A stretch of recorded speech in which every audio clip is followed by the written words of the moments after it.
ഇന്ന് മാർച്ച് 13, കരിന്തണ്ടൻ മൂപ്പൻ സ്മൃതി ദിനം.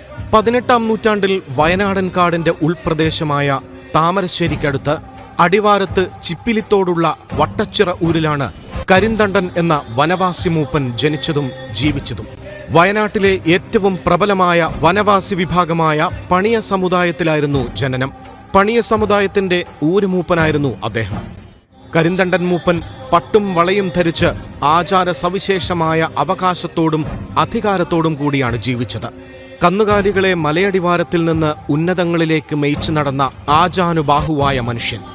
ആ സമയത്താണ് കോഴിക്കോട് നിന്ന് ചുരം വഴി വയനാട്ടിലേക്കും അതുവഴി മൈസൂരിലേക്കും യാത്ര ചെയ്യാൻ ഒരു പാത നിർമ്മിക്കുന്നതിന് ബ്രിട്ടീഷുകാർ ശ്രമിച്ചു തുടങ്ങിയത്. പാത നിർമ്മിക്കാൻ പല മാർഗങ്ങളും ശ്രമിച്ചെങ്കിലും ബ്രിട്ടീഷുകാർ പാത നിർമ്മാണത്തിൽ പരാജയപ്പെട്ടു. അപ്പോഴാണ് വയനാടൻ പ്രകൃതിയെയും കാടിനെയും കുറിച്ച് നന്നായി അറിയാവുന്ന കരിന്തണ്ടൻ മൂപ്പന്റെ സഹായം ബ്രിട്ടീഷുകാർ തേടുകയും കരിന്തണ്ടൻ മൂപ്പന്റെ നിർദ്ദേശപ്രകാരം പാത നിർമ്മിച്ചു എന്നതുമാണ് ചരിത്രം.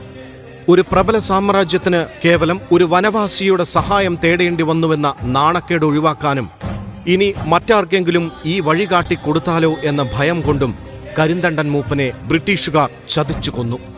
കരിന്തണ്ടന്റെ ആത്മാവ് അവിടെ അലഞ്ഞു നടന്നുവെന്നും ചുരം വഴി പോകുന്ന കാളവണ്ടികളും മറ്റു വാഹനങ്ങളും നിരന്തരം അപകടത്തിൽപ്പെടുത്തുന്ന സാഹചര്യങ്ങൾ ഉണ്ടായെന്നും പറയുന്നു.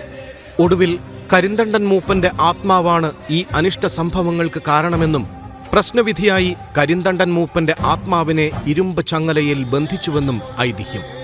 ഇരുമ്പ് ചങ്ങല ബന്ധിച്ച ചങ്ങലമരം ചുരത്തിന്റെ അങ്ങേയറ്റത്ത് ലക്കിടിയിൽ ഇപ്പോഴുമുണ്ട്. ഐതിഹ്യങ്ങളാൽ കെട്ടുപിണഞ്ഞു കിടക്കുന്ന ആശയ പരിസരമാണ് ചങ്ങലമരം പ്രതിനിധാനം ചെയ്യുന്നത്.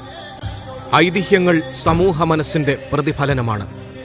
ബാഹ്യവും ആഭ്യന്തരവുമായ വെല്ലുവിളികളാൽ ദുർബലപ്പെട്ടുകൊണ്ടിരിക്കുന്ന ഗോത്രവിഭാഗക്കാരുടെ സാംസ്കാരിക സ്വത്വത്തെ ബോധ്യപ്പെടുത്തുന്നതാണ് കരിന്തണ്ടൻ മൂപ്പൻ സ്മൃതി ദിനം. അദ്ദേഹത്തിന്റെ ഓർമ്മകൾക്ക് മുൻപിൽ ശതകോടി പ്രണാമം.